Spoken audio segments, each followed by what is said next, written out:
Berjumpa lagi dengan saya, Ian Pratama. Gimana kabar kalian semua? Saya harap sehat selalu ya. Nah, apa pembahasan kita di video kali ini? Di video kali ini saya ingin membahas mengenai apa itu Web 3.0. Tapi sebelumnya disclaimer dulu. Dalam video ini hanya bersifat sharing dan informasi.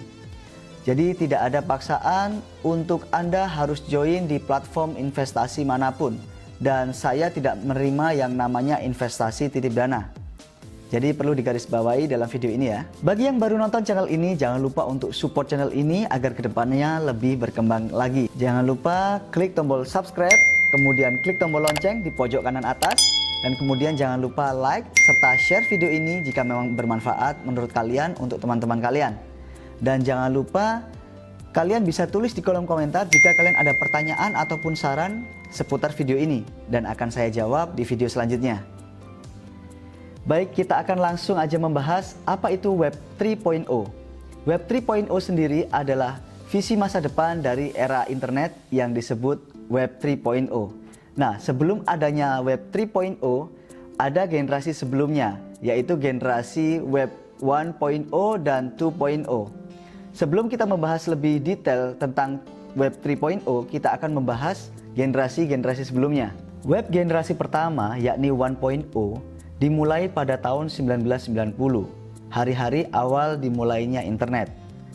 Saat itu web adalah cara mendemokratisasi akses ke informasi, yaitu hanya akses satu arah. Jadi pengguna hanya bisa mencari sumber informasi dan mendownloadnya. Berikutnya di pertengahan tahun 2000-an, nama-nama besar seperti Google, Facebook, Amazon, Twitter mulai bermunculan. Platform besar tersebut mulai menertibkan internet dengan cara mempermudah koneksi dan transaksi online. Kemudian terjadilah internet dua arah. Dan kita bisa mulai berinteraksi melalui jejaring sosial dan saling bertukar informasi. Itulah yang disebut Web 2.0 atau internet generasi kedua yang mulai muncul setelah Web 1.0. Beberapa saat ini server perusahaan besar terus down dan raksasa teknologi ini menyerang privasi dan membatasi akses kita serta menyalahgunakan data kita. Namun beberapa perusahaan besar ini memiliki fitur-fitur utama yang memang kita butuhkan dalam kehidupan sehari-hari, sehingga tidak banyak yang bisa kita lakukan untuk terus melakukan interaksi sosial secara online. Beberapa waktu lalu ada banyak kasus beberapa sosial media seperti Facebook berhasil dibobol oleh hacker. Sekitar 560 juta data pengguna itu berhasil dibobol oleh hacker dan termasuk negara Indonesia. Nah, hal ini yang menyebabkan sangat berbahaya sekali dan dapat disalahgunakan oleh oknum-oknum tertentu mengenai data pribadi kita. Nah, web generasi ketiga ini atau Web 3.0 ini adalah salah satu solusi dalam menyelesaikan permasalahan yang terjadi dengan menciptakan dunia maya yang desentral dan memungkinkan kontrol pengguna yang lebih baik. Lebih banyak persaingan perusahaan internet dan lebih sedikit yang mendominasi perusahaan besar yang diktator. Web 3.0 akan menjadi web semantik atau web data yang dapat memahami, menggabungkan dan secara otomatis untuk menafsirkan informasi dan pengalaman yang lebih interaktif untuk pengguna. Tetapi Web 3.0 juga menjadi web desentral yang akan menantang dominasi raksasa teknologi, di mana dengan cara menjauhkan kita dari ketergantungan berlebih pada perusahaan teknologi dan infrastruktur yang tradisional. Dan beberapa tahun lalu diperkirakan internet generasi berikutnya akan menjadi web semantik. Berners-Lee adalah yang menciptakan istilah ini. Dia menggambarkan web di mana mesin akan memproses konten dengan cara seperti manusia, yaitu ada otak. Namanya disebut otak global, di mana semua data akan terhubung, dipahami sesuai konteks maupun konsep. Walaupun bukan web semantik yang dibayangkan Berners-Lee, Web 3.0 kembali ke bentuk web aslinya dalam banyak hal, di mana web ini tidak memerlukan izin otoritas pusat untuk mengirim apapun. Tidak ada mode pengontrol pusat dan dikarenakan tidak ada satu titik kegagalan. dan tidak ada tombol yang mematikan seluruhnya. Muncullah teknologi ledger terdistribusi, dan penyimpanan di blockchain akan memungkinkan desentralisasi data dan menciptakan lingkungan yang transparan dan aman. Melampaui sentralisasi, pengawasan, dan Web 2.0 yang eksploitatif, infrastruktur dan platform aplikasi desentral akan menggantikan raksasa teknologi yang terpusat, dan para individu dapat memiliki data mereka dengan aman. Secara umum, Web 3.0 mengacu pada internet yang dimungkinkan menggunakan jaringan desentral, misalkan seperti Bitcoin dan Ethereum. Inovasi utama dari jaringan ini adalah penciptaan platform yang tidak dikendalikan satu entitas pun, namun semua orang masih dapat percaya.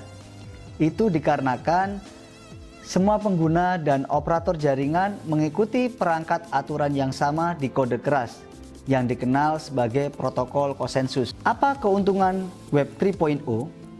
Keuntungannya adalah mengatasi masalah terbesar yang dihasilkan oleh Web 2.0, yaitu pengumpulan data pribadi oleh jaringan private yang dijual kepada pengiklan, ataupun resiko terbesar dicuri oleh para hacker.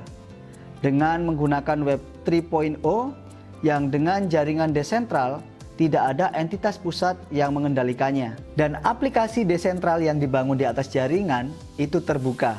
Keterbukaan web yang desentral berarti tidak ada satu pihak pun yang dapat mengontrol data dan membatasi akses. Semua pengguna bisa membangun dan terhubung dengan jaringan desentral yang berbeda tanpa harus izin perusahaan pusat. Di Web 3.0, uang itu bersifat asli daripada harus bergantung dengan jaringan keuangan tradisional yang terikat dengan pemerintah ataupun dibatasi dengan perbatasan negara. Uang di Web 3.0 bersifat instan, global, dan tidak memerlukan izin. Jadi, token dan cryptocurrency dapat dipergunakan untuk membuat model bisnis dan ekonomi yang benar-benar baru. Dan istilah ini semakin dikenal dengan sebutan tokenomic namanya. Manfaat Web 3.0 adalah Web 3.0 akan mendukung privacy dan akan melawan segala macam jenis monopoli jaringan. Singkatnya, kita akan melihat perubahan total bagaimana tema utama dunia adalah privacy dan desentralisasi. Langkah ini akan difasilitasi dengan bantuan blockchain. Contohnya misalkan dengan Ethereum, Hyperledger, Corda, dan lain-lain.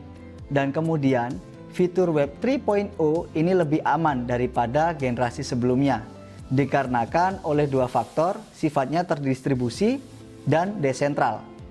Hacker akan kesulitan untuk menembus jaringan, walaupun bisa, semua aktivitas bisa dilacak dan akan kembali ke dalam jaringan. Manfaat lain adalah kepemilikan data, di mana para pengguna akan lebih mempercayai Web 3.0 dibandingkan pada saat ini, dikarenakan semua masalah kepemilikan data yang dihasilkan oleh para pengguna itu disimpan dan digunakan oleh perusahaan besar seperti Google, Facebook, Twitter, dan lain sebagainya.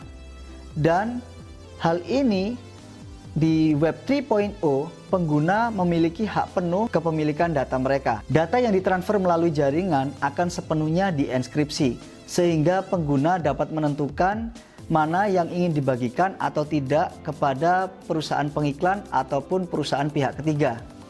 Jadi sangat berbeda dengan era yang kita gunakan saat ini. Artinya mereka bisa sebagai jembatan antara data yang berbeda-beda dengan menggunakan web semantik. Kita bisa terhubung dan berbagi lebih baik dan mendapatkan jaringan internet yang sebelumnya belum pernah ada. Dan kemudian di kripto kita sering membahas yang namanya aplikasi desentral atau dApps. Ini merupakan jembatan atau pintu ke Web 3.0.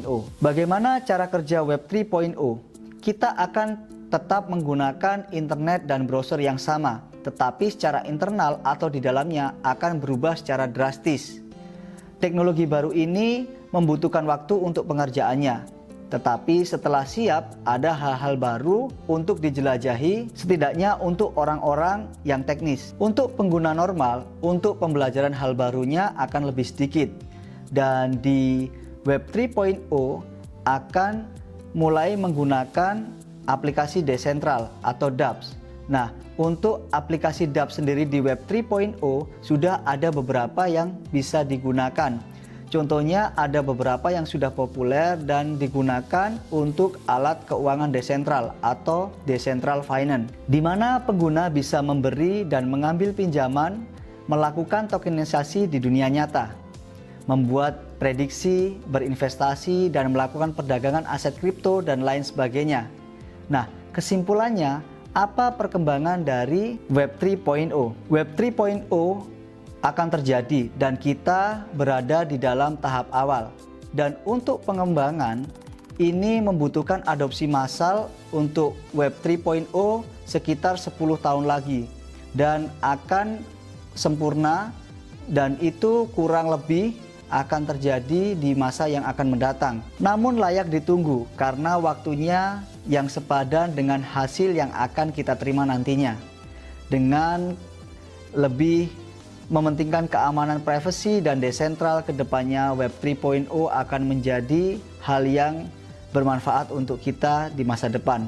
Dan untuk mewujudkan visi Web 3.0, maka mulai sekarang orang harus lebih banyak menggunakan aplikasi desentral. Nah, itu tadi informasi yang saya sampaikan mengenai Web 3.0.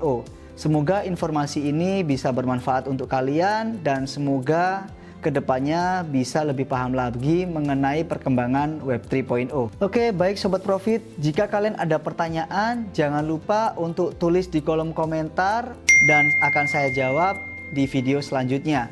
Jangan lupa untuk kunjungi channel Instagram saya ya. Untuk linknya akan saya tulis di deskripsi. Dan jangan lupa bagi yang baru nonton channel ini untuk support dengan klik tombol subscribe, klik tombol lonceng di pojok kanan atas agar setiap video baru yang saya upload kalian mendapatkan notifikasinya. Dan jangan lupa untuk like serta share video ini agar bisa bermanfaat untuk teman-teman kalian. Masih dengan saya yang pertama, jangan lupa untuk ikuti video selanjutnya. Sampai jumpa, salam profit. Bye-bye.